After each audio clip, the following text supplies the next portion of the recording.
So, magandang araw sa ating lahat. Susubukan natin gumawa ng mga ganitong wall cladding sa ating mga projects. So, we have here one project of a 7-story na commercial building. Dito natin siya ilalagay. And for us to do that, we will be going to make yung ating family. So, punta tayo dito sa file. And then, kailangan natin gumawa ng new family. Dito, yan.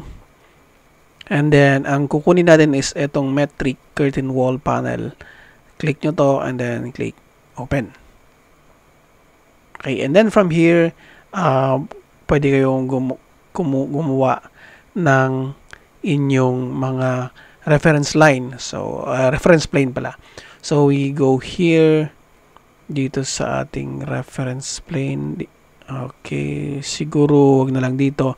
We go to exterior dito, and then we create reference plane here at i-offset natin siya ng 250 kasi magiging 500 by 500 yung ating drawing. So click from here and then dito, and then same as here sa kabila. Yan, dito din sa kabila, ganyan, and then sa kabila din. So you have a square here of 500 by 500. So pwede na tayong mag-model ng ating ng ating cladding. Okay, we go here sa create and then we create yung extrusion natin. And square lang naman yan, so unahin natin yung parang framing niya from this one. Ito yung niya, edge niya. So we go there. So from here to there. Okay, and then ang gagawin natin dito is next is i-offset natin siya ng 10 mm. Okay, and click here. So kung hindi kung sa labas siya nag-offset, click nyo lang yung space bar para sa loob siya mag-offset, mag-opposite sila. Okay, click nyan, and then we have finished yung ating unang part ng ating model. Anyway, palitan pala natin yung extrusion end nito kasi masyadong makapal yung ating 250. So 50 mm lang ilagay natin dyan. And then dito sa material, click nyo tong associate family parameter. Click nyo to, and then gagawa tayo ng new parameter natin, material parameter natin na clay. Okay, clay, and then click okay. Then okay, and then from there we will be going to check this. So meron na tayong unang model natin dito, and we will go to exterior again, then we will create yung ating extrusion ulit. Okay, from this extrusion, rectangle lang din ulit yung gagamitin natin from here to there, and tignan natin kung ano itsura niya. Ganun lang naman yung itsura niya. Okay, so we go here and then we create a circle here. Okay, tatantsahin na lang natin ito. Yan, bilog kasi yun na maliit saka malaki, and then from there, yan, and i-offset din natin ito ng sabihin natin nasa 30. Okay, 20 eto, then from there to there, space bar, yan. Okay, and then what we need to do now is yung gagawa tayo ng arc papunta doon. Okay, we create an arc from point to point. Ito lang. Okay,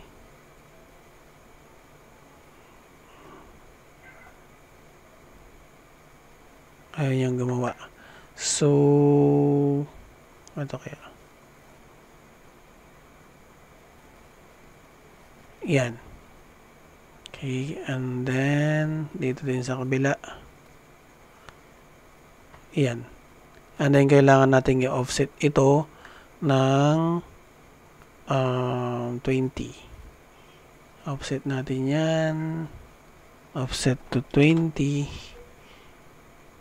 Yeah. And then dito. Ay. Yan. Then kailangan natin silang i-cut. Okay.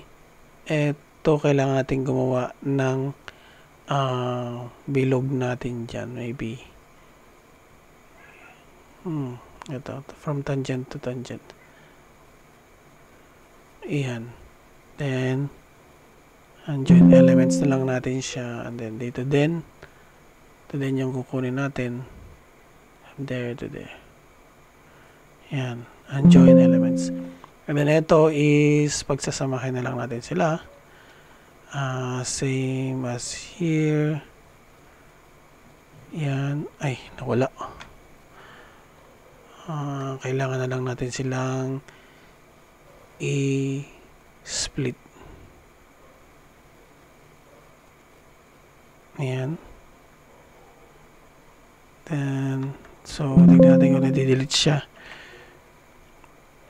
Ayan, deleted na siya. Pero ito, kailangan natin itong i-cut na.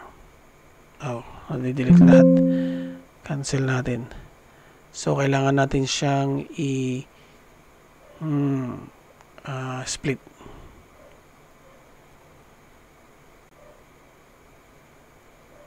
Yan hindi na pwedeng kasi na split na siya. And then we need to delete this. Delete din ito. Ngayon, itong part na to, ayan, yung part na yan, pwede na natin yung i-mirror dito sa kabila. Mirror yan, and then click nyo ito. Okay? So, merong nag-overlap doon. Okay lang yan. And then, etong part na to, ay,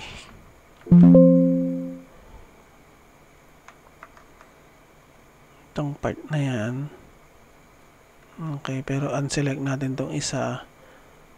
Okay, i-mirror din natin sa kabila.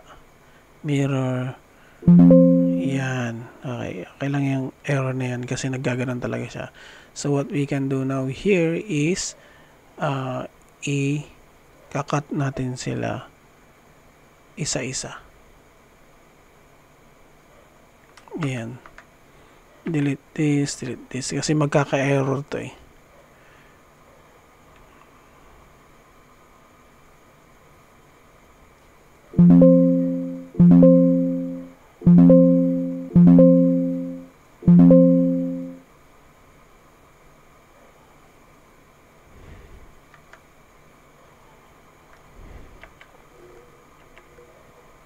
Yan. And cut natin to.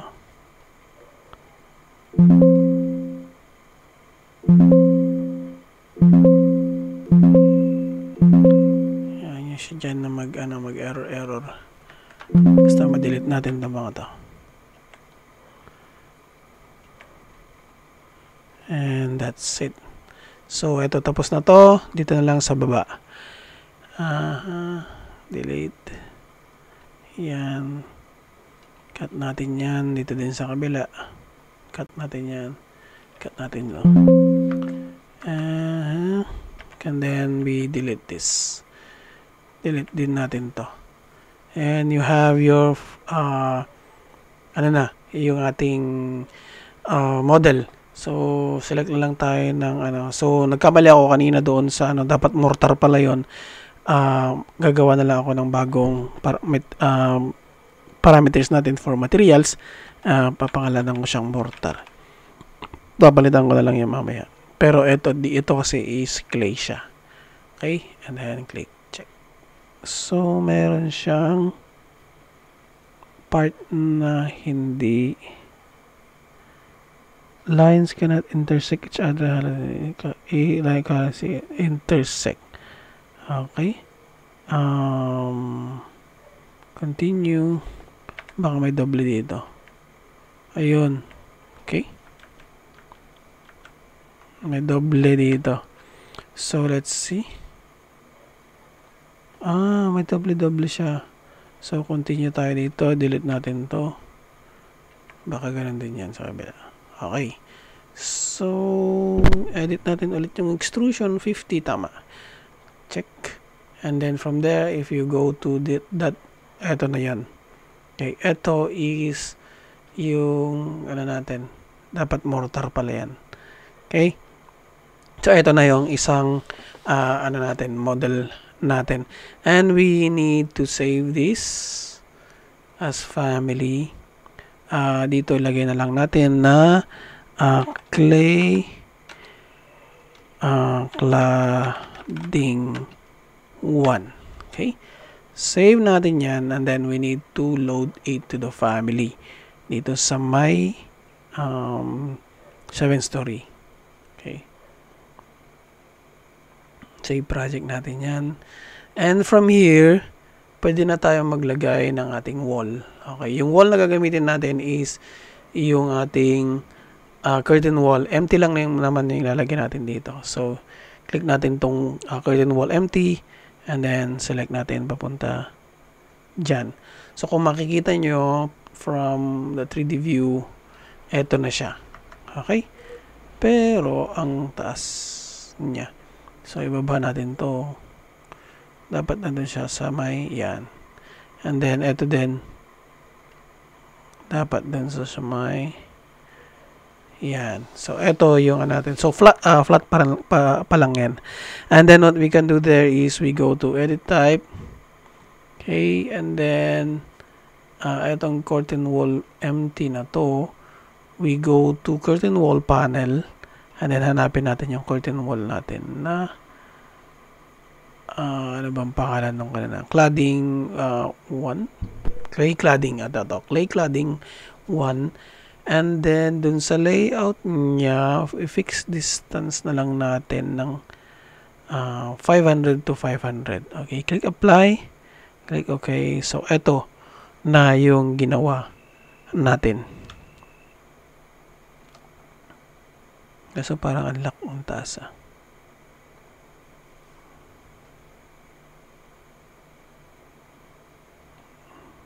Yan.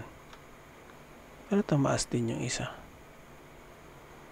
Anyway, hayaan na lang muna natin yung ganyan. So, yung pangalawang gagawin natin is papalitan natin siya using eto naman. Okay?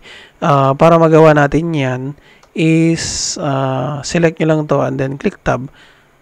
Okay, hindi pala. I-hover nyo lang dito and then click tab. Masiselect nyo yung isang panel doon. Click nyo to. Tapos, unpin nyo siya. And then, edit family ito. So, pag open natin yan, ito na yung ating blank na profile. Tinanggal ko na yung existing niya kanina. So, ang gagawin natin dito is, we will go to the left part. Ito. Dito. And then, we will create a reference plane. Dito naman. Okay, maybe 15 degrees lang. Yung ating yung ating inclination, and then palitan natin to ng profile 1. Okay? And then from here, pwede nating i-copy ito. Okay, space bar, click, and then set natin siya dito. Okay, yan yung profile 2 natin. Ito yung profile 1 natin. And from there, pwede na tayong kumuha ng ating blend. Itong blend na yan. Set natin siya, yung work plane natin, into profile 1. Click OK. And then, dito natin siya gagawin sa floor plan. Yan. So, from here, pwede na tayong gumawa ng ating lines. So, sabihin natin 100 lang yan. Okay, 100. And then, this one. And, dito naman is 10. Okay. So, etong isa, i-offset na lang natin to ng 10. Sorry. 10. Etong 10. Offset ng 10. Ayan. And yan. And ito, kailangan natin silang pagdugtungin. Okay? And then, select natin sila and we will mirror this. Yan. So, natapos na yung ating unang profile. Ngayon naman, dito tayo sa may edit tab. Ito, click nyo. Edit tab na yan. And then, set nyo yung work plane ninyo into profile 2. Yan. Click. Okay. And then, dito naman sa may line na to. Yan. Itong line na yan, gagawa tayo ng line from here papunta dito. Oh. And then, subukan natin 20. Tapat na lang natin yan. And then 10. And then, tapat na rin natin to dito. And then 10. Click. And lastly, yan. Hopefully, maganda yung kakalabasan niyan. Diyan, check natin to. Tapos, click natin yung 3D niya. So, ganito yung naging itsura niya. So, ang gagawin na lang natin dito is ibababa natin ito. Dito sa baba. Yan. So, ganyan na ngayon yung itsura niya. Okay, so wala nang mortar ito. Ito is papalitan natin to ng clay din. Okay? Ito naman is clay din yung parameters niya. And then, isi-save natin ito. Okay, as family. And then, i-overwrite na lang natin tong clay cladding 1 dash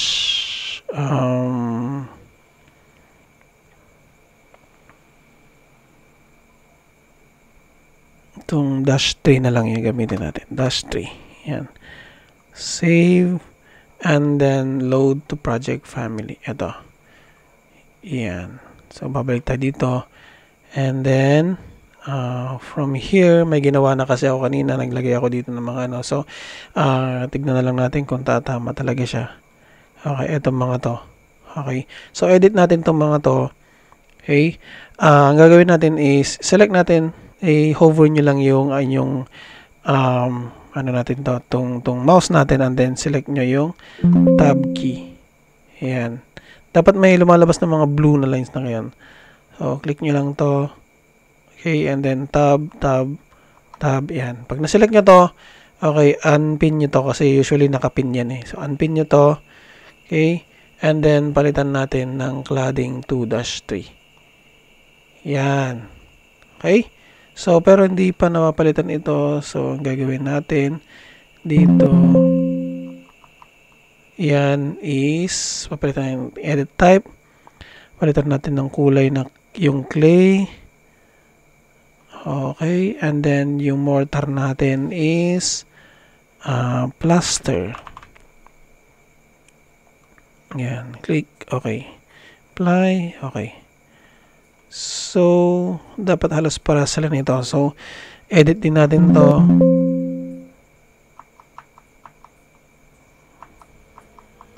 Yan. And then, hindi. Palitan natin to ng cladding 2-3. Yan. So, yan yung ating ano. So, ito naman, well, may baliktad siyang ganon. Dalawang side. Okay? Left and right. So, ang gagawin naman natin dyan is, i-edit ulit natin yung ating ginawang model na ito. Okay? So, dito tayo sa exterior. Ayan, ito naman is, associate natin ito. Hindi, okay lang pala yan. Is, i-rotate natin siya pag ganito. Yan, okay lang yan.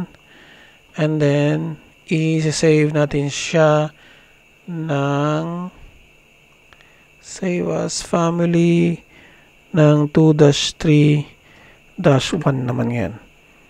Save. And then, ito is i-rotate natin din sa kabila naman din. Kaya ito, 180 degrees. And then, file, save as, family, and then 2-3-2 naman. Save. And then, kailangan natin i-open yun dito sa Revit natin. Ayan. So, insert, yan, load family, hanapin nyo lang kung saan yun sinave yun. Nandito naman yun, 2-3-1, open, and then load ulit tayo ng 2-3-2, open. Yan, papalitan natin to. Over nyo dyan, dapat may blue na lumalabas dyan. And then click tab. Yan. Then select. And then 2-3-1. Okay? And then ito naman sa kabila. Yan. Ito is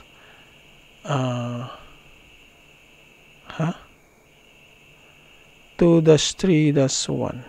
Okay? Isa pa. Palit tayo dito ng isa. Bakit -1? -2 pala to. Ayan. Isa pa. Palit tayo dito ng isa pa. Unpin nyo yan. And then 2-3-2. Ayan. Select natin to.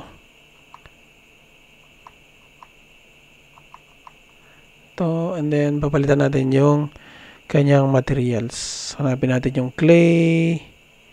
Ito. Okay.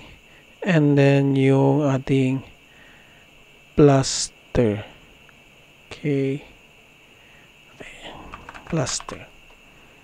Ayan. Click. Okay. Apply. Okay. So, then dalawa na yan. Napalitan na. Ito na lang yung hindi napapalitan. So, tab lang natin yan. Click ito. Edit type.